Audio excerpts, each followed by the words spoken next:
selamat bergabung di Ika Satya Weekend Talk.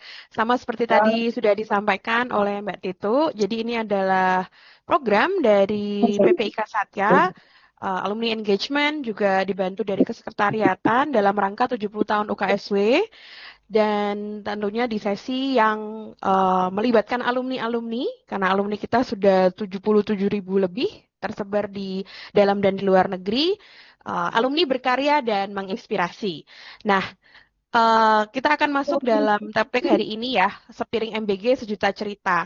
Nah, kenapa sih, kenapa Baginya kita kok mau bagus bahas soal sekali. ini? Saya akan jelaskan sedikit. Jadi latar belakangnya, program makan bergizi gratis MBG adalah kebijakan monumental dengan anggaran raksasa. Seperti yang sudah kita tahu ya. Namun efektivitasnya tidak bisa diukur hanya dari kacamata di Jakarta ataupun Jawa. Terdapat jurang lebar antara standar nutrisi di atas kertas dengan realitas distribusi di wilayah dengan tantangan geografis berat. Jadi sebagai wadah intelektual, Ikatan Alumni Satya Wacana, Ika Satya, perlu membedah mata rantai ini secara jujur, mulai dari standar sains, operasional dapur di ujung timur, hingga piring makan siswa di sekolah. Itu kenapa kita melibatkan ketiga pembicara kita di hari ini. Jadi tujuannya hari ini ingin membedah integritas nutrisi, memastikan standar kesehatan tetap terjaga di tengah keterbatasan. Kemudian yang kedua, identifikasi hambatan lokal, bagaimana kita memotret kendala logistik nyata di wilayah Papua, di daerah Sorong. Kemudian yang ketiga, evaluasi dampak sekolah, mengetahui manfaat nyata bagi siswa, serta beban manajerial yang dipikul sekolah. Ya, ada kakak Kepsek dari SMA GKST 2 Nentena yang khusus akan bercerita, sharing mengenai sekolah di Poso. Baik, itu kira-kira sedikit gambarannya. Yang pertama, saya akan berikan waktu untuk setiap pembicara sekitar 20 menit ya, Bapak-Bapak. Yang pertama, Pak Ferry Karwur, Insinyur Freddy Karwur, MSc PhD, alumni dari Fakultas Pertanian UKSW Angkatan 1984, yang sekarang menjabat sebagai dekan di Fakultas Ilmu Kesehatan UKSW. Baik, silakan Pak Ferry. Oke, selamat pagi Ibu dan Bapak, rekan-rekan semua alumni yang tersebar dari Sabang sampai Merauke. Senang sekali berjumpa di Sabtu ini. Saya tiba-tiba ditanya untuk ngomong soal MBG. Dan masuk ke wilayah teknis, bagaimana menyiapkan gizi yang baik dan proseduralnya itu semua itu. Saya orang Satya Wacana, pernah ketua SMU, pernah ribut-ribut soal-soal urusan politik kampus, tiba-tiba ditanya teknikal gitu. Oke, I will start. Teman-teman semua, MPG bagi saya itu saya dengar pertama kali di kampanye ya, kampanye presiden. Dan itu diterjemahkan dalam program. Dan saya masih ingat di zaman kepemimpinan Jokowi, waktu itu Menteri Keuangan Ibu Sri, itu programnya stunting. Menjadi siapa saya silakan lihat saja ya. Teman-teman, maaf saya sekarang mungkin banyak alumni tahu gambar yang ini ya, gambar unit 3 Asrama Kartini. Sekarang itu adalah kantor saya dan kantor Fakultas Ilmu Kesehatan di mana saya dan Bu Priska tiap hari berkantor. Saya mengajar di uh, program studi gizi di Fakultas Ilmu Kesehatan pada mata kuliah Molecular Nutrition, Nutrigenetics, Metabolisme Gizi, dan studi-studi penyakit metabolik terkait gizi. Um, Saudara sekalian, saya kembali ke isu tadi. Saya waktu mendengar tentang MBG, dan tentunya saya tahu banyak seluk-beluk, saya tidak akan bicara hiruk-pikuk karena pasti Bernard akan bicara banyak soal hiruk-pikuknya, soal operasionalnya, weaknesses-nya nanti di diskusi baru kita bicara misalnya soal keamanan pangan, bagaimana HACCP control system dan sebagainya. Tapi saya ingin bertanya lebih fundamental. Masalah gizinya apa? Kenapa tiba-tiba ada MBG? Analisisnya apa? Apa background-nya? dengan uang sampai ratusan juta, ratusan triliun. Jadi kita berani, negara ini berani investasi triliunan tanpa pertanyaan serius tentang masalah gizinya apa, itu bagi saya satu persoalan fundamental bangsa ini. Dan Satya Wacana lewat lagu tadi, Mara Satya Wacana harus bilang sesuatu. Katanya kita ini membina negara hamba Tuhan ya. Kita harus bilang sesuatu pada negara ini. Oke, oleh sebab itu Bapak Ibu sekalian, saya akan secara cepat karena cuma 20 menit memaparkan data-data konkret persoalan gizi di Indonesia berdasarkan survei nasional. Bisa lanjut? Ini cepat saja, nanti PPT-nya akan dibagi kalau mau dilihat, tapi ini saya ambil di riset kesehatan survei kesehatan nasional. Ini penyakit-penyakit utama di Indonesia yang berkembang dengan berjalannya waktu. Begini, Bapak Ibu sekalian, saya pengen refer ke kondisi Amerika Serikat. Di Amerika Serikat, atau Amerika Serikat adalah negara yang bisa buat nuklir, bisa buat apa saja yang dia mau. Biasa buat senjata canggih, bisa kemarin ke bulan.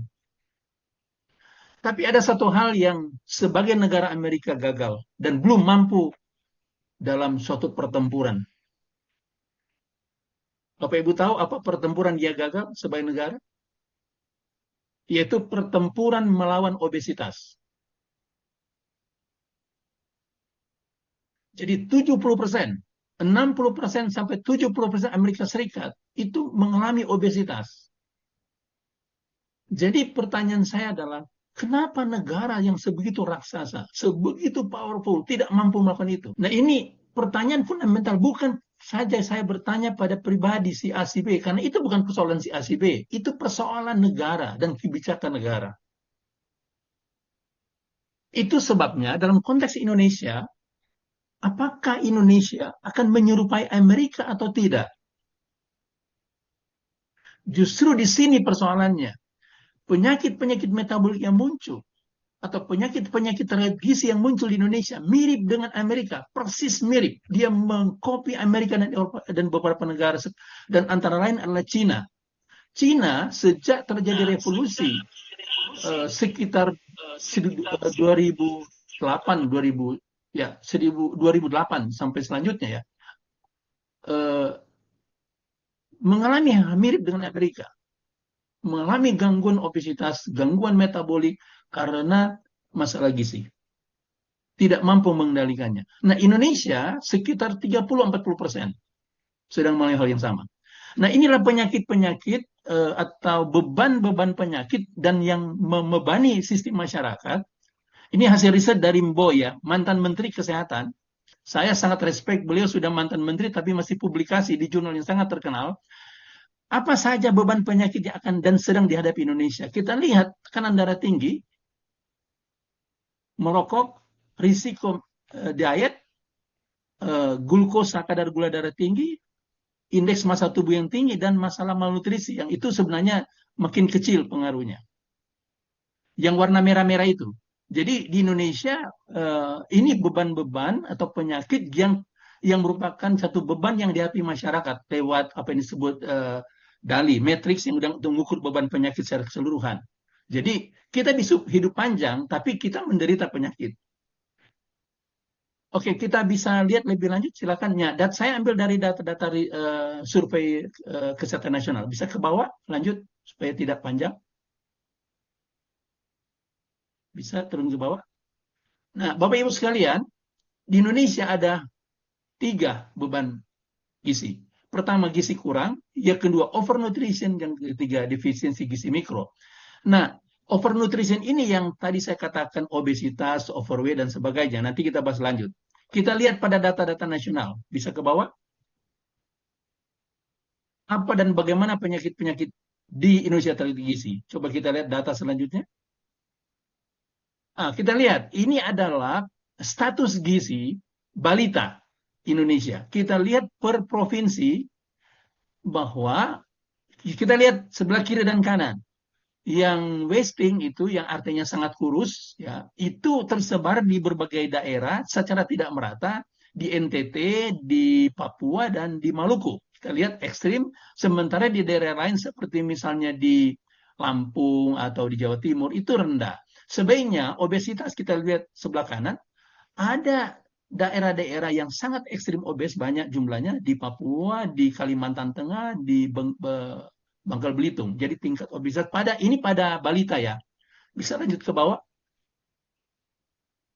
Bisa lanjut supaya cepat. Ini adalah status gizi balita. Saudara sekalian, kalau tadi data nasional, ini data yang saya ambil contoh pada dasar NTT. Rekan-rekan semua, NTT adalah daerah dengan tingkat stunting tertinggi di Indonesia. Kita lihat stuntingnya sangat tinggi persentasenya, overweight tidak terlalu banyak, sebelah kanan tabelnya. Coba kita lihat daerah lain. Saya ambil contoh untuk Sulawesi Utara. Jadi agak berbeda. Jadi Sulawesi Utara banding NTT, ekstrim kiri kanan. Stuntingnya itu lebih rendah, overweight-nya lebih tinggi, sangat tinggi. Tentunya kita bisa lihat lebih lanjut. Oke, bisa lanjut data. Ini adalah kondisi status gizi pada anak-anak kita di sekolah saat ini, yang tentunya menjadi target dari MBG. Ini adalah proporsi status gizi. Sebentar, bisa katanya yang sebentar ke bawah aja, ke bawah. Oh, sorry, ya sini, stop. Saudara sekalian, inilah status gizi remaja 5-12 tahun di Indonesia. Kita lihat antara kurus dan berat lebih dan obes sudah lebih tinggi obesnya. Nanti kita lihat kenapa begitu. Ya, jadi sebenarnya sekolah kita secara menyeluruh nasional proporsi obes lebih tinggi dari kurus. Ini tentunya ada hubungannya dengan tindakan MBG nanti. Bisa turun ke bawah, lanjut. Ini hanya menggabungkan, saudara sekalian, menggabungkan antara data. Ke bawah. Ini antar provinsi yang sangat beragam. Kita lihat di Jawa, obesnya tinggi, di daerah tertentu seperti Minas, Sulawesi Utara, dan Jakarta tinggi. Nanti bisa dibagi, lanjut. Ini proporsi status gizi menurut karakteristik daerah, misalnya laki-laki, perempuan, perkotaan, pedesaan, kelompok ekonomi, obesitas meningkat pada kelompok ekonomi menengah ke atas dibanding yang miskin. Ke bawah, nah saya akan tunjukkan satu data. Nah, ini status gizi menurut IMT pada remaja. Pada beberapa provinsi kita lihat, saya membandingkan dari ekstrim NTT dengan Jakarta dan Sulawesi Utara dan Jawa Tengah. Kita lihat ekstrim tinggi ada pada Sulawesi Utara dan Jakarta, sedangkan ekstrim di bawah ada pada NTT. Ini kisaran bawah atas dari secara nasional. Untuk umur remaja ini, umur sekolah di setelah SD. Lanjut. Nah, ini adalah kondisi status gizi pada orang dewasa. Bapak Ibu sekalian, saya bicara ini tentunya punya maksud, kalau bicara MBG ngapain bicara orang dewasa. Saudara sekalian, kondisi gizi pada anak-anak, remaja dan orang dan pemuda itu merupakan proyeksi, dapat dipakai sebagai proyeksi keadaan gizi pada orang tua di kemudian hari. Jadi kalau misalnya tahun ini kita mengalami kondisi obesitas atau kurus pada anak-anak pada di sekolah dan SMP, maka itu bisa tergambar dalam kondisi sekian puluh tahun ke depan. Jika kondisi ekonomi stabil. Lanjut. Ini per provinsi. Lanjut. Lanjut saja. Nah, ini saya ingin tekankan karena saya mau tekankan satu isu di sini penting. Ini adalah proporsi status gizi penduduk dewasa Indonesia berdasarkan kategori indeks massa tubuh. Indeks massa tubuh, Bapak Ibu, adalah lingkar perut per tinggi badan. Dan obesitas sentral. Ini adalah suatu indikator sangat penting di seluruh dunia. Mengukur apakah obesitas itu berpengaruh pada gangguan metabolik atau tidak. Bapak Ibu sekalian, di sebelah kiri adalah pekerjaan. Ini data sangat penting menurut saya. Coba Bapak Ibu lihat sekalian, siapakah dari golongan manusia Indonesia berdasarkan pekerjaan memiliki obesitas tertinggi. Apakah bisa kita lihat? Bu Priska bisa lihat kah? Kira-kira dari kelompok mana? Dari kelompok jenis pekerjaan mana yang tingkat obesitas tertinggi? PNS, TNI, Polri, BUMN, BUMD. Oke, siapakah mereka? Mereka Eh, adalah pengambil keputusan. Mereka adalah orang-orang kunci di dalam kebijakan nasional. Bagi saya ini data sangat penting. Apakah kebijakan kita ke depan akan berubah atau tidak? Coba kita lihat sekarang yang data tidak bekerja. Siapa obesitas tertinggi? Bagaimana obesitasnya di yang tidak bekerja? Sangat tinggi, nomor 2.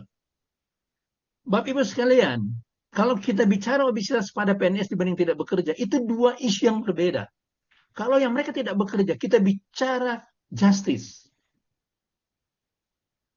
Ada satu teori penting dalam ilmu gizi, bahwa pada mereka dengan tingkat ekonomi terbatas, maka yang terjadi adalah namanya social safety net. Dia makan dalam rangka untuk menjaga hipotesis untuk keamanan dirinya. Jadi hipotesis menjaga dirinya untuk gangguan yang mungkin muncul. Jadi dia mengantisipasi karena kekurangan secara sosial ekonomi. Sedangkan pada PNS atau kelompok PNS, TNI dan sebagainya, itu dia obes bukan karena teori antisipasi kekurangan, tetapi karena keinginan makan. Jadi itu dua mekanisme yang sangat berbeda. Nanti kalau ditanya saya akan jelaskan. Jadi kalau tidak bekerja atau ekonomi lemah, dia makan karena lapar. Oke? Okay? Bisa nangkap ya Bapak Ibu. Tapi kalau kita yang uangnya banyak, makan karena suka. Ada reward positif. Ya itu dua dunia berbeda. Lapar makan, tapi kita sudah tidak lapar, sudah kenyang masih makan. Oke, bisa lanjut? Apa konsekuensinya, Bapak Ibu? Mari kita lihat konsekuensi. Ini adalah konsekuensi obesitas dibanding dengan rasio, dengan kemungkinan mengalami penyakit atau kematian. Di bagian tengah bawah sini, kita lihat indeks massa tubuh. Saudara sekalian, indeks massa tubuh itu apa namanya, berat badan per tinggi badan ya.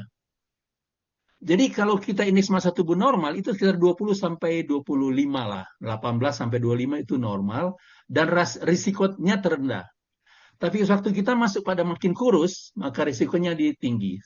Sewaktu kita semakin kanan, menjauh dari normal, maka risiko makin tinggi. Nah, risikonya apa? Bisa turun ke bawah? Slide berikutnya. Bisa. Ini risiko makin berat kalau merokok lagi. Ini Bapak Ibu. Nah, ini adalah risiko pada yang mereka terkena indeks DM. Bapak Ibu sekalian coba kita lihat hubungan antara indeks massa tubuh dan DM. Jadi peluang kena DM akan meningkat jauh sewaktu indeks massa tubuh naik, terutama diabetes mellitus tipe 2. Ya, Bapak Ibu. Oke, bisa lanjut? Ya, ini sama, ini saya ambil data di India, sama. Lanjut. Apa akibat lanjutnya? Selain DM, ada hipertensi, ada gangguan lemak darah, ya, kegangguan tidur dan selanjutnya. Ini akibat-akibat lanjut. Lanjut. Tadi juga sama kedali. Lanjut. Mengapa muncul dan merebak? Nah, ini pertanyaan penting bagi saya. Mengapa? Lalu kita akan ke MBG. Nah, kenapa? Tentunya kompleks, Bapak Ibu. Jadi bukan cuma urusan makan di sekolah. Ada masalah kita tidak bergerak. Jadi Bapak Ibu sekalian, tentunya akan sangat penting misalnya kalau kita agree dengan MBG, maka adalah penting bukan hanya komponen makanan dan rekayasa. Masalah aktivitas di sekolah, sistem di sekolah, itu harus dikombinasikan dengan MBG. Nah, nggak bisa cuma sekedar beri makan. Nggak bisa. Harus ada aktivitas fisik. Termasuk di dalamnya misalnya jalan kaki, bagaimana sekolahnya harus diberi ruang berolahraga, dan sebagainya. Oke? Kalau tidak, bentar, ke atas dulu. Kalau tidak, maka akan mengalami obesitas dan selanjutnya akan penyakit kronis, hipertensi, penyakit kardiovaskuler, diabetes, kanker. Dulu kanker akibat dikira genetik, tapi kanker sangat berkaitan dengan obesitas. Sejumlah beberapa kanker. Oke, lanjut. Lanjut saja. Nah, oke, saya akan stop dengan beberapa slide dan tapi mari kita beri perhatian pada satu laporan penelitian yang menarik sekali di seluruh dunia. Bapak sekalian, mari kita perhatikan um, grafik hubungan antara pendapatan per kapita. Saya kira ini orang-orang ekonomi sangat tahu dari saya. Hubungan antara pendapatan per kapita dengan banyaknya penyakit penderitaan stunting dan obesitas. Kita lihat bahwa ada hubungan terbalik antara naiknya pendapatan per kapita dengan stunting. Jadi sewaktu pendapatan kita naik sampai semakin tinggi sampai 12.000 US dollar, maka stunting akan turun. Sebaliknya, obesitas naik. Ini kita bicara populasi, Bapak Ibu. Nah, kalau kita lihat garis, coba kita perhatikan garis di tengah itu warna apa ini? Warna orange. Itu adalah garis dari pendapatan per kapita Indonesia. Sekitar 5.000 US dollar. Kalau Malaysia kan 12.000 ya. Negara-negara Jepang 83.000 segala macam. Jadi sudah naik tinggi sana. Nah, kalau kita perhatikan Indonesia, jadi sangat wajar kalau memang di Indonesia kita mengalami double burden, yaitu stunting dan obesitas. Tapi saudara sekalian, stunting itu kan akan menurun dan kita sudah lihat data-data tadi, dia tersebar secara tidak merata. Kalau di NTT tinggi sekali stunting, sementara di kota-kota besar tidak. Justru obesitas. Jadi kita harus memahami masalah gizi secara benar. Kalau kita tiba-tiba tabrak dengan program MBG atau satu program saja tanpa memperhatikan perbedaannya, itu jadi masalah besar. Juga grafik ini menggambarkan begini. Lalu kedepannya mau kemana? Kira-kira Indonesia akan bergerak ke kiri atau ke kanan? Kita akan bergerak ke kiri kalau terjadi suatu malapetaka bencana nasional atau misalnya perang. Ibu bapak sekalian. Tetapi kita saya kira sepanjang stabilitas ekonomi jalan politik kita akan bergerak ke kanan. Itu berarti dalam sampai 2045 kita akan mengalami peningkatan obesitas signifikan mulai dari anak-anak sampai orang dewasa. Oke, kita bisa lanjut. Mudah-mudahan bisa dipahami grafik ini. Lanjut. Ya, ini sama stunting ke bawah kalau GDP naik. Bisa ke bawah saja. Bisa ke bawah. Yang terakhir, itu slide terakhir. Supaya, sini. Bapak Ibu sekalian, sebelum saya tutup dengan satu slide terakhir, saya ingin memaparkan 4 persoalan mengapa sistem global tidak berhasil menghambat laju obesitas. Di sini urusan dengan kebijakan. Pertama, pendorong obesitas sistemik dan kelembagaan sebagian besar tetap tidak berkurang. Yang kedua, maaf ini nomornya nomor 2 ya, adanya inersia kebijakan. Kalau kita belajar fisika, inersia kelembaman. Adanya suatu situasi di mana energi untuk melakukan kebijakan yang tepat itu tidak ada. Mengapa begitu? Karena kepemimpinan politik dan pemerintahan yang tidak memadai untuk memperlakukan kebijakan untuk menanggapi global pandemi. Yang kedua, banyak sekali oposisi terhadap kebijakan oleh kepentingan komersial yang kuat. Yang ketiga, kurangnya permintaan atau tekanan untuk tindakan kebijakan oleh publik. Ini saya kira yang jadi pertanyaan. Alumni Satya Wacana ini melakukan tindakan menekan bagaimana supaya kebijakan publik berubah nggak. Yang ketiga, beban kesehatan dan ekonomi yang sangat besar yang disebabkan oleh obesitas dan penyakit-penyakit penyerta lainnya. Tadi saya sudah sampaikan hipertensi, DM, dan sebagainya. Yang terakhir, obesitas secara historis dianggap terisolasi dari tantangan global utama lainnya, yaitu kekurangan gizi dan perubahan iklim. Nah, bisa slide terakhir? Nah, ini pertanyaan saya berharap bisa didiskusikan, dibahas. Pertama, Bapak Ibu sekalian, saya ragu dengan ada keraguan mendalam tentang MBG.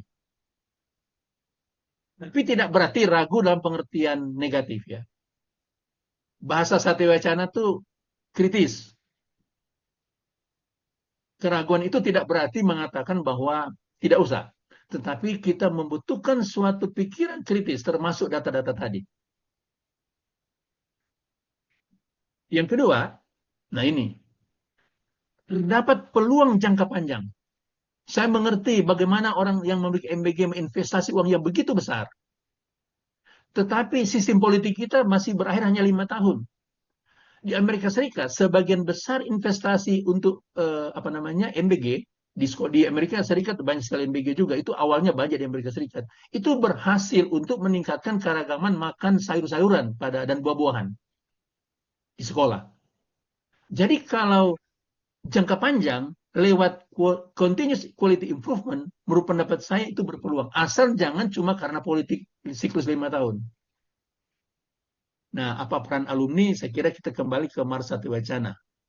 Bina negara, hamba Allahnya. Kalau kita mau, kita bisa melakukan. Dan kita bersikap kritis prinsipial, kreatif realistis. Saya kira itu dari saya.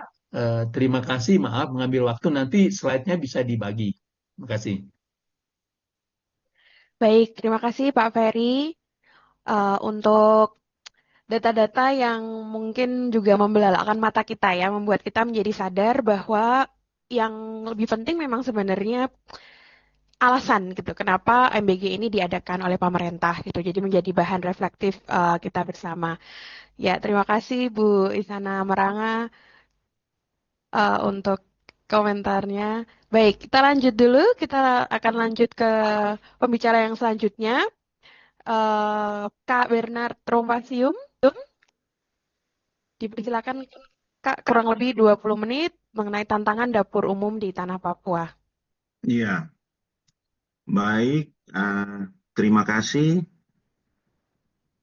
untuk kesempatan yang diberikan kepada saya untuk menyampaikan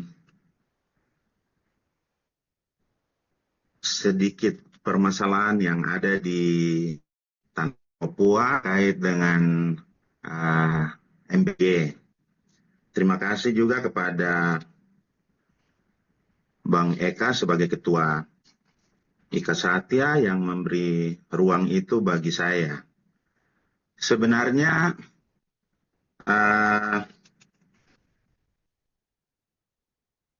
saya bukan pakar di sini ya, seperti yang tadi disampaikan oleh Kak Ferry.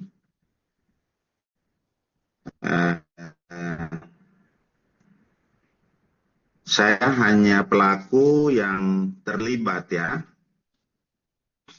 di dalam kegiatan MBG, lebih khusus di Kabupaten Sorong dan Kabupaten Biak Numfor. Nah, hal yang pertama yang membuat saya terlibat di dalam kegiatan MBG ini, itu pertama karena saya terlibat di Klasis Malamoy. Kebetulan saya di Sekretaris Ekubang Klasis Malamoy, sehingga kita mendorong ekonomi di tingkat jemaat.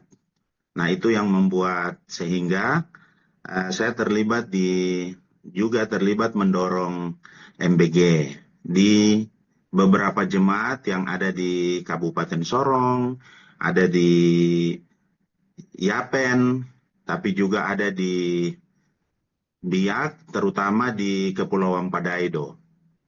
Nah, kebetulan yang ada di Kepulauan Padaido itu ada 2 program dari MBG ini. Yang pertama itu dapur perkotaan, itu disebut dapur aglomerasi, tapi dapur yang ada di kampung-kampung itu disebut dengan dapur 3T. Nah, sehingga ini yang membuat saya terlibat di sini. Saya tidak akan menyampaikan banyak hal, mungkin kita akan lebih banyak diskusi. Tetapi yang pertama saya melihat bahwa MBG itu merupakan simbiosis mutualisme ya. Ini saya pinjam istilah biologi. Ini merupakan lembaga yang bisa menghidupi ekonomi, terutama menghidupi ekonomi di tingkat bawah. Kalau di istilah ekonomi namanya UMKM. Dan itu terlebih di di Papua, di NTT, Maluku Utara. Kita tahu bersama bahwa daerah-daerah ini adalah daerah-daerah termiskin, terdepan, dan terluar. Nah, sehingga hari ini kenapa antusias dari masyarakat Papua, NTT, maupun di Maluku Utara terlibat di dalam program ini, karena memang salah satu saya melihat bahwa program ini dia membuka lapangan pekerjaan. Membuka lapangan pekerjaan yang cukup besar. Ya, di satu dapur itu kurang lebih ada 47 karyawan yang bekerja di dapur. Jadi ini cukup membuka peluang pekerjaan bagi masyarakat. Tetapi di sisi lain, juga yang tidak kalah menarik adalah MBG membuka peluang bagi petani, bagi peternak, bagi nelayan yang tadinya sayur atau hasil produksi mereka tidak bisa terjual. Ini ada pasar baru yang dibuka oleh pemerintah untuk menggenjot perekonomian di tingkat paling bawah. Dan ini langsung dapur langsung bersentuhan dengan petani, nelayan, peternak di masyarakat. Nah, ini yang membuat sehingga saya terlibat di sana. Karena kebetulan sesuai dengan arah program ini, koperasi-koperasi di Indonesia dilibatkan untuk menyuplai bahan makanan daripada dapur-dapur ini. Sementara kami di Klasis Malamoy di Kabupaten Sorong, kita mendorong pertumbuhan ekonomi. Kebetulan Kabupaten Sorong itu salah satu kabupaten yang cukup luas dengan daerah pertaniannya, sehingga yang kita dorong di jemaat-jemaat di Kabupaten Sorong adalah bagaimana pertanian di Kabupaten Sorong, di jemaat-jemaat kita itu kita tingkatkan sehingga menjadi penghasilan bagi jemaat-jemaat yang ada di Kabupaten Sorong. Nah, ini beberapa hal yang membuat sehingga saya terlibat di sana. Lalu yang berikut, ya, program MBG ini memberi peluang pekerjaan kepada banyak orang ya. Kalau kita lihat data nasional hari ini, ya sekitar 1 juta peluang pekerjaan itu sudah dibuka dengan adanya program MBG. Ke depan dapur-dapur akan dibangun terus. Hari ini itu kurang lebih sudah 25.000 dapur yang terbentuk di seluruh Indonesia. Dan penerima manfaat yang ada di penerima manfaat dari program ini baik itu anak TK, balita, SD, SMP, itu kurang lebih sudah 65 juta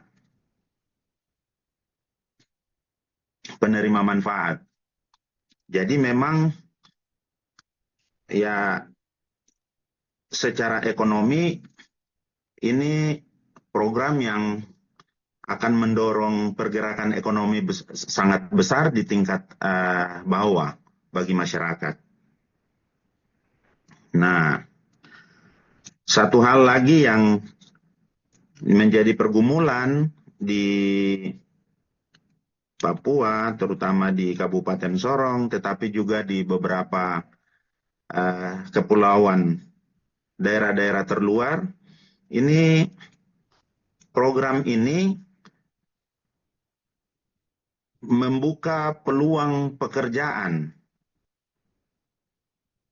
Jadi kalau hari ini ada gunjang-ganjing di Indonesia tentang MBG harus dihentikan dan lain-lain, justru kami di kabupaten di Papua berharap program ini berjalan karena dia membuka peluang pekerjaan bagi masyarakat kecil, baik itu petani, nelayan, peternak, itu hasil-hasilnya setiap hari itu langsung diantar ke dapur-dapur. Seperti itu. Dan yang saya lihat di jemaat di Kabupaten Sorong itu sangat antusias. Ada peternak-peternak yang sekarang luar biasa, bahkan tidak mampu untuk menyuplai beberapa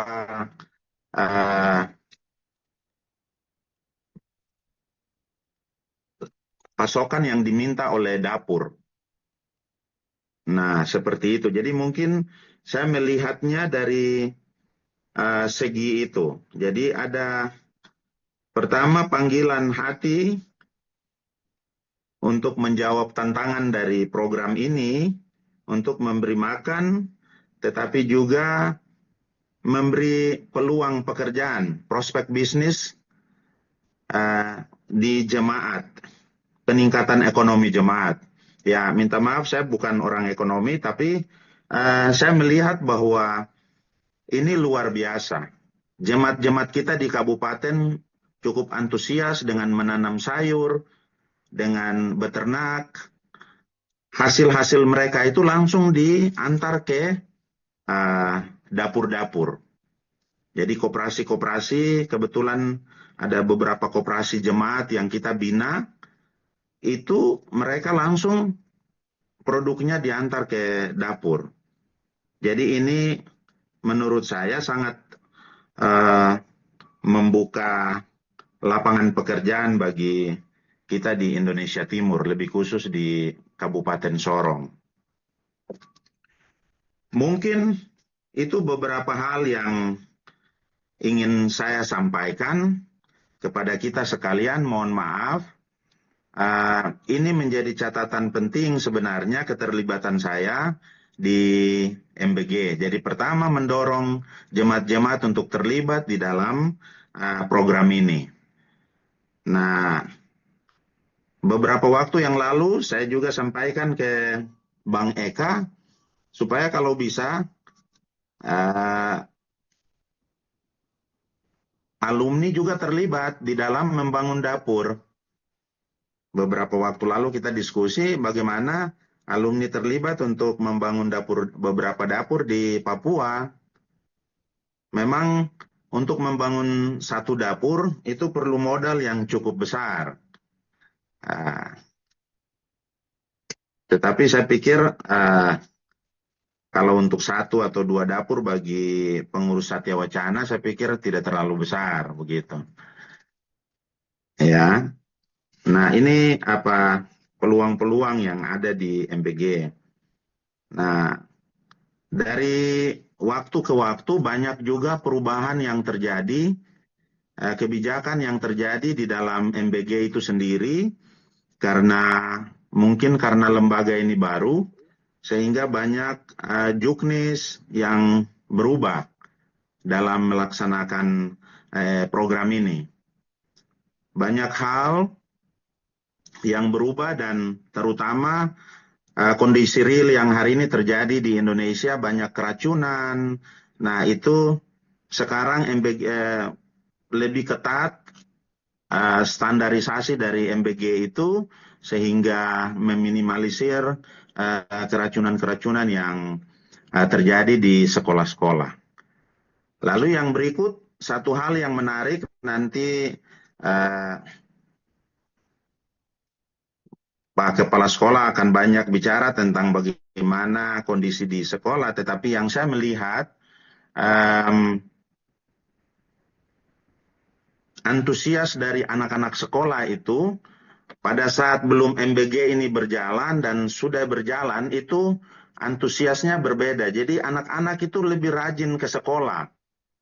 Nah, kenapa lebih rajin ke sekolah? Bisa jadi juga karena di rumah dia tidak makan. Ke sekolah dia makan, begitu. Itu cukup signifikan sebelum MBG dan sesudah MBG itu berjalan. Baik, mungkin itu beberapa hal yang bisa saya sampaikan lewat kesempatan ini. Saya terus akan mendorong kegiatan ini karena punya efek baik bagi ekonomi, terutama di jemaat-jemaat di Kabupaten Sorong dan Biak Numfor. Mungkin sementara itu dulu. Terima kasih.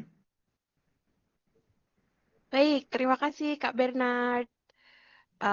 Untuk ini juga insight yang baru buat saya, juga saya yakin untuk Bapak Ibu yang lain begitu ya, mengenai kisah ini dari Sorong dan Biak Numfor di Papua, di ujung timur Indonesia begitu. Dan ini dari perspektif operasional gitu ya. Kalau tadi dari Pak Ferry dari perspektif akademisi, kemudian operasional. Nah, kali ini kita akan lanjut. Nanti ada sesi diskusi ya, ada tanya jawab Bapak Ibu, jadi mungkin bisa sambil dikumpulkan dulu pertanyaannya, nanti kita akan masuk di sesi diskusi setelah pemaparan dari pemateri ketiga. Baik, langsung saja untuk pembicara ketiga, Kak Leo Meranga, Kepala Sekolah SMA GKST 2 Tentena, ini saat ini dari perspektif penerima MBG, begitu. Silakan Kak. Ya, baik. Terima kasih atas kesempatan yang diberikan. Terima kasih buat Ika Satya yang sudah mengundang saya juga untuk sebagai salah satu pematik diskusi pada hari ini. Saya izin share screen dari sini ya, Bu Priska. Silakan Kak. Ini bisa kelihatan? Yes, bisa jelas. Ya, baik. Bapak Ibu sekalian yang saya hormati dan saya kasihi, terima kasih sekali lagi untuk kesempatan saya diminta untuk membawakan diskusi berkaitan dengan suara dari ruang kelas, manfaat, beban, dan masa depan program MBG dari perspektif sekolah. Kebetulan saya adalah kepala sekolah di salah satu sekolah swasta di Kabupaten Poso, tepatnya di Tentena. Saya alumni FK Pendidikan Ekonomi tahun 95. Saya mau mulai diskusi ini dengan beberapa pertanyaan. Saya sangat menarik tadi yang disampaikan oleh Pak Ferry Karwur tadi mengenai gizi yang ada di Indonesia. Oleh sebab itu juga ini mungkin ada kaitannya. Pertanyaan saya itu adalah makan saja ataukah harus makan bergizi? Karena memang ini juga menjadi persoalan kami semua, khususnya kami yang ada di Indonesia Timur ya umumnya, atau khusus yang saya lihat di wilayah kami. Karena ketika kami pulang ke rumah dari kerja atau dari mana saja beraktivitas, selalu kita bertanya, makan apa kita ya? Ada makan apa? Apa makanan yang ada? Kita sudah makan belum? Ya, dan seterusnya. Jadi memang itu pertanyaan yang selalu umum dan selalu kita lontarkan kepada siapa saja yang kita ketemu. Mungkin di Salatiga juga ketika kita ketemu dengan teman-teman kos yang dari daerah mana selalu tanya, makan apa ya?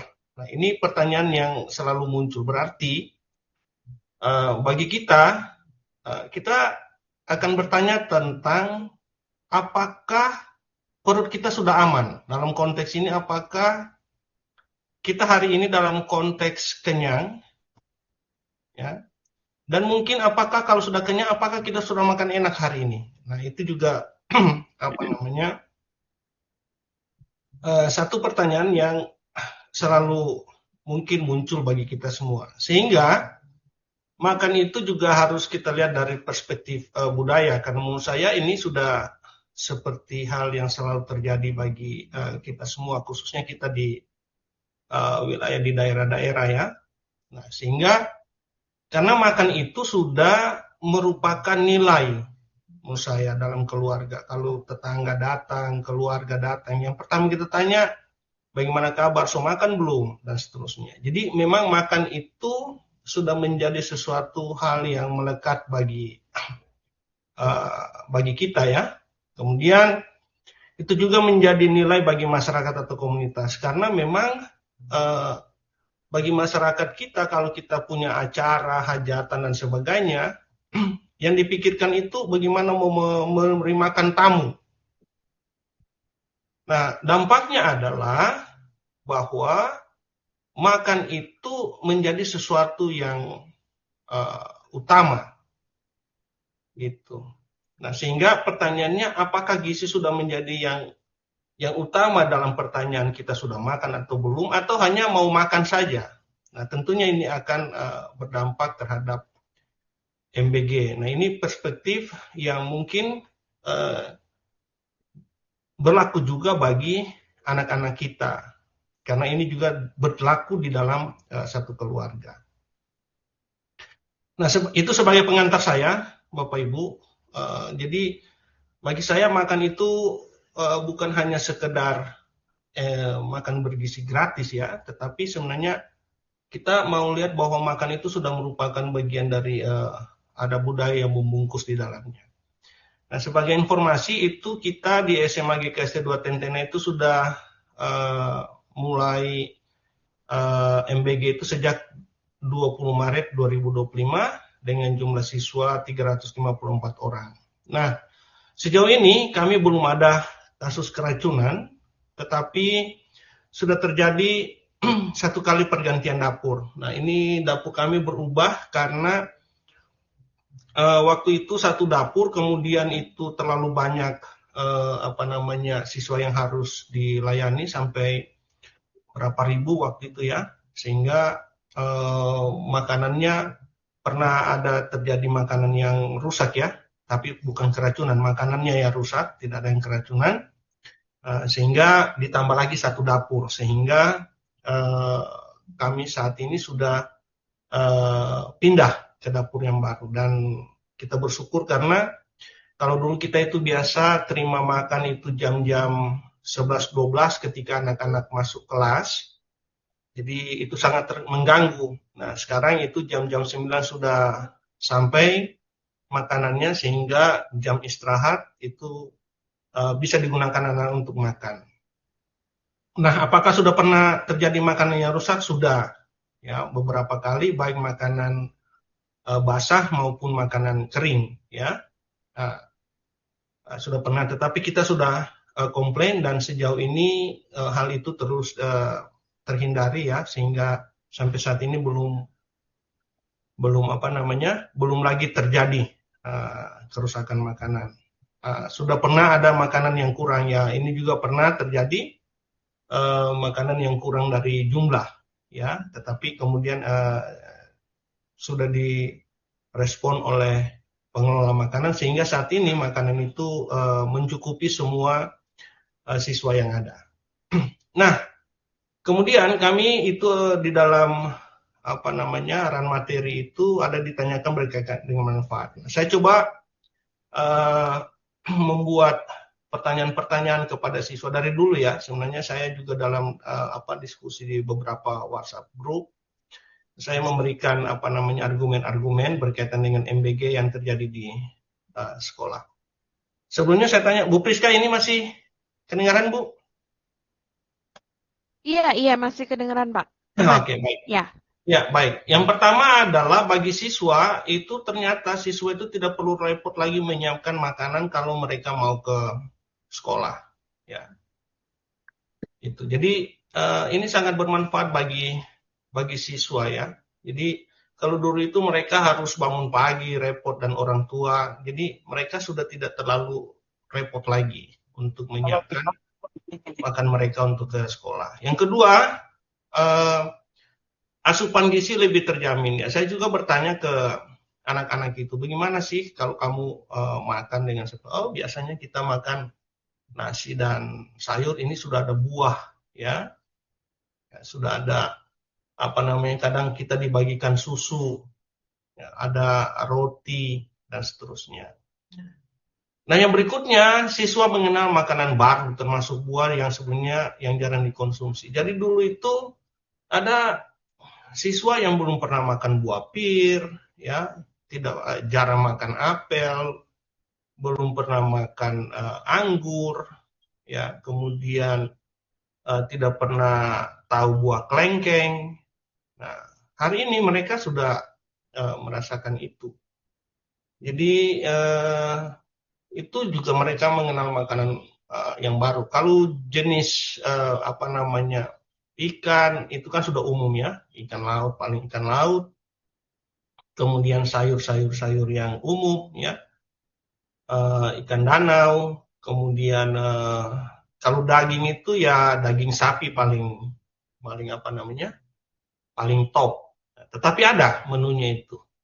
Nah, itu. Kemudian setiap hari mendapatkan pola makan mendekati 4 sehat ya. Artinya semua tercukupi ya. Jadi ada nasi, ada sayur, ada ikan, ada tahu atau tempe atau telur ayam, kemudian ada buah ya. Nah, sempurnanya kan itu susu. Itu yang didoktrin sama kita selama ini. Jadi susunya kadang-kadang ya. Itu. Nah, saya coba bertanya kepada beberapa guru-guru saya dan juga orang-orang tua yang saya temui, teman-teman itu, karena mereka juga adalah orang tua dari anak-anak mereka yang sekolah. Saya tanya, apa sih yang manfaat dari ada MBG ini? Nah, mereka menyampaikan itu yang pertama, tidak terlalu repot lagi untuk menyiapkan makanan setiap hari. Jadi bagi mereka bahwa anak-anak sudah ada MBG, makan siang sudah terpenuhi, sehingga mereka agak berkurang beban ya untuk menyiapkan, karena ini menyiapkan makanan ini biasa 1 hari penuh. Ini ibu-ibu kadang-kadang, saya tidak tahu kalau ibu-ibu karir di sini di Kasate ya, tetapi bagi ibu-ibu yang ada di sini itu memberikan makan ini, menyiapkan makan itu merupakan sesuatu tanggung jawab ya. Nah, kalau misalnya orang yang kerja kan biasa makan di warung atau di restoran dan sebagainya, tetapi kalau di sini ya harus masak. Nah, jadi dengan ada MBG-nya mereka itu sangat terbantu. Kemudian mengurangi kekhawatiran anak-anak mereka kelaparan. Nah, jadi memang itu yang menjadi apa ya, isu penting juga, bahwa MBG ini juga sedikit melepaskan beban ya atas kekhawatiran kalau anak mereka itu kelaparan. Ya. Jadi dengan ada MBG mereka yakin anak-anak saya itu tidak akan kelaparan dan sudah makan. Nah itu pikiran orang tua ya.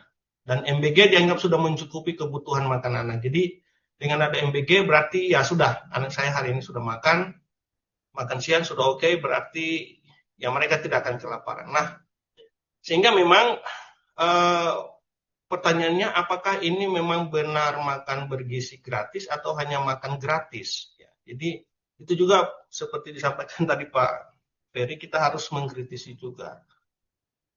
Apakah memang tujuannya itu adalah membuat makan bergizi gratis atau hanya mau menyiapkan makan gratis bagi anak-anak kita? Karena memang kalau mau lihat standar gizinya ya memang perlu ya kajian yang mendalam berkaitan dengan itu.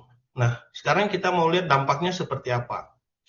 Kalau dampak dari perilaku siswa itu kebiasaan jajan ternyata tidak banyak berubah ya. Jadi kantin, saya kemarin berpikir kalau misalnya MBG masuk, waduh kasihan ini kantin-kantin ini pada tutup semua nanti. Nah, ternyata sesudah MBG masuk, kantin juga tidak tutup. Nah, ini fenomena yang menarik, sehingga memang dari dulu saya bertanya ke anak-anak itu, kamu kan sudah dapat MBG, terus kenapa masih belanja di kantin? Ya, ternyata uang jajan itu tetap diberikan oleh orang tua. Nah, saya coba cari tahu, ini kan sudah ada MBG, kenapa lagi kasih uang jajan? Ya, ternyata orang tua itu merasa senang dengan ada MBG sehingga merasa ya sudah kita kasih saja uangnya, kan kita biasa seperti itu ya. Kalau misalnya sudah gratis, oh ya sudah, nggak apa-apa ya, udah dia terima, tapi kita sebagai orang tua tetap memperhatikan anak-anak kita. Tapi memang ada yang saya tanyakan, ada orang tua yang mulai menurunkan ya uang jajan mereka. Nah, saya tanya anak-anak itu, terus sisa uang jajan digunakan untuk apa ya? Untuk kebutuhan lain, Pak. Biasa kita simpan, kita tabung untuk membeli kebutuhan-kebutuhan mereka.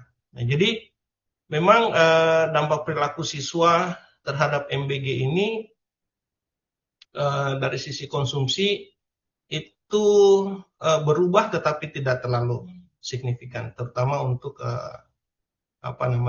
konsumsi terhadap makanan-makanan yang di kantin. Nanti saya jelaskan bagaimana itu terjadi. Kemudian dampak pada sekolah, yang pertama untuk absensi itu berpotensi meningkat. Jadi memang betul yang disampaikan oleh Pak Bernard tadi, dengan adanya MBG itu anak-anak semangat mereka ke sekolah. Ya, itu biasanya saya lihat di WA group itu guru bilang, ayo ini ada MBG, ini datang ambil di di kantor gitu ya. Maksudnya bukan di dalam kantor, di teras kantor itu. Anak-anak itu semua hadir ya, bahkan yang biasa tidak datang justru so rajin datang ini siswa ini. Kemudian fokus belajar itu cenderung lebih baik. Nah, ini karena mereka itu sudah sudah mengetahui bahwa makanan saya sudah aman, sehingga mereka cenderung sudah lebih fokus untuk belajar ya. Nah, perilaku gizi mulai terbentuk. Yang saya lihat di sini adalah bahwa mereka karena itu berjalan terus, maka makan itu harus berpikir tentang buah ya. Nah, ada beberapa kali kami buat acara kemah ya, atau kegiatan pramuka di luar sekolah, itu mereka sudah pikir kita bawa buah ya. Nah, guru-guru juga sudah bawa buah untuk kegiatan itu. Jadi secara tidak sadar ini membentuk perilaku yang sadar akan kebutuhan terhadap buah.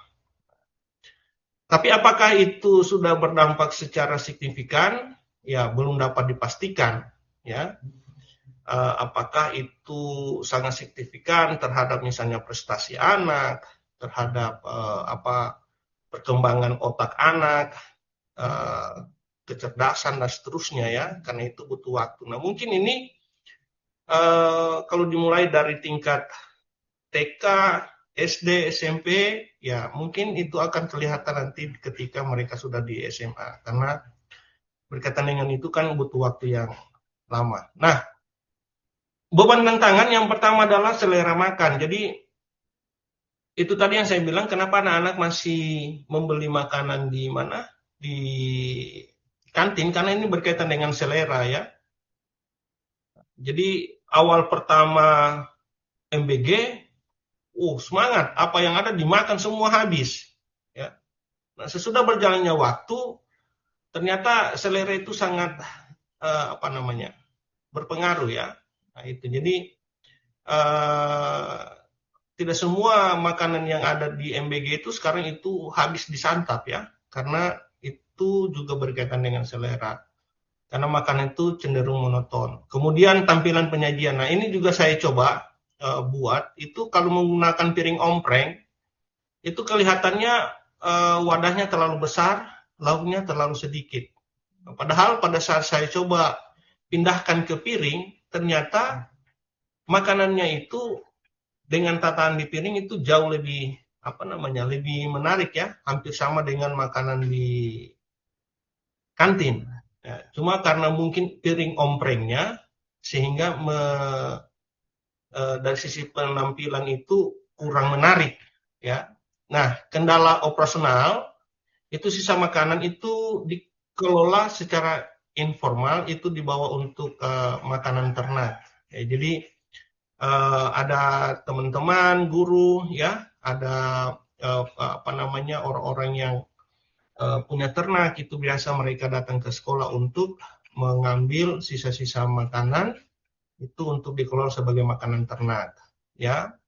Nah, ini pernah juga mengganggu pelajaran tetapi sudah diperbaiki. Kemudian tambahannya administrasi guru ya. Jadi ada guru yang diwajibkan untuk mengelola itu kepada anak-anak. Jadi kita itu ada yang guru jaga yang kita siapkan untuk mengatur manajemen pembagian makanan ini kepada anak-anak.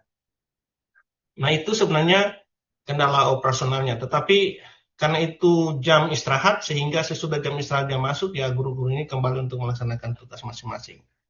Nah, sistem monitoring yang kita buat dan pengaduan itu ada grup, WA grup, ya. Nah, ini seperti contohnya, ini tanggal 24 April setiap hari ya.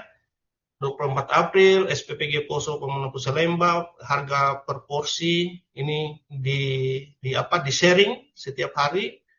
Nah, untuk porsi kecil ini yang saya sudah tanyakan itu untuk ke anak-anak SD, TK, yang porsi besar ini anak SMP, SMA. Ini kebetulan tanggal 21 itu ada susu, ada buah, ada telur, ada tahu tempe, ada cah kangkung, dan ada nasi. Seperti ini tampilannya. Ya, jika makanan rusak langsung komplain ke penyedia. Nah, ini ada WA group di sini.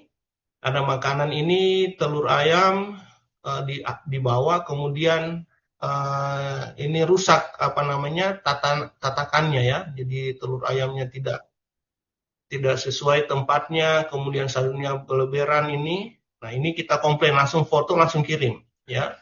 Nah, ini. Nah, setiap hari penyedia menyampaikan pada saat pagi, jadi sebelum dikirim ini sudah selalu dikirimkan. Nah, ini fungsi kontrol yang kita lakukan ya. Nah, ini jumlah penerima ada 2.838 porsi untuk satu dapur. Nah, ini selalu di-share kepada kami di grup. Nah, oleh sebab itu dengan situasi yang ada, kami juga ditanyakan mengenai solusi dan strategi seperti apa sebenarnya. Nah, kalau saya berpikir untuk optimalisasi pengolahan, kita pikir lebih baik melibatkan kantin sekolah. Ya, jadi ini perlu juga karena ternyata itu tadi makan itu anak-anak juga masih makan makanan yang di kantin ya, sehingga memang perlu sebenarnya dibuat sinkronisasi antara MBG dan kantin. Nah, yang kedua adalah perbaikan sistem distribusi. Ya, menurut saya sebaiknya batasi jumlah siswa per penyedia, misalnya maksimal 500 siswa. Nah, kemudian lokasi dapur harus dekat sekolah supaya menjaga kualitas kesegaran makanan. Nah, yang paling penting juga adalah sebenarnya inovasi menu. Jadi inovasi menu itu harus memberi variasi makanan yang lebih beragam, supaya anak-anak tidak bosan, kemudian perbaikan tampilan makanan, dan penyelesaian selera siswa. Nah, saya belum pernah lihat juga ada dilakukan misalnya survei mengenai makanan-makanan apa yang disukai siswa dan seterusnya. Saya pikir ini juga perlu dilakukan supaya kita tahu betul siswa-siswa itu ingin makanan yang seperti apa. Kemudian penguatan kelembagaan, yaitu pengelola MBG bisa diangkat misalnya P3K. Jadi karena MBG itu ada mau diangkat P3K, sebaiknya itu ditempatkan saja di sekolah supaya mereka yang mengelola. Jadi kita guru tidak terganggu. kemudian insentif tetap untuk pengelola sekolah, dan sistem yang lebih stabil dan profesional. Saya pikir ini hal-hal yang perlu kami berikan masukan supaya MBG ini makin baik. Nah, pertanyaan kuncinya, jika Anda diberikan otoritas penuh untuk mengubah satu aturan dalam program MBG hari ini agar lebih efektif di daerah Anda, apa yang akan Anda ubah? Kalau saya menyarankan, serahkan pengelola MBG ke sekolah, ya, karena apa? Lebih efektif, efisien, perencanaan sesuai kebutuhan siswa, monitoring evaluasi lebih cepat, MBG dari dana pendidikan, sehingga pengelolaan juga bisa dari dunia pendidikan juga.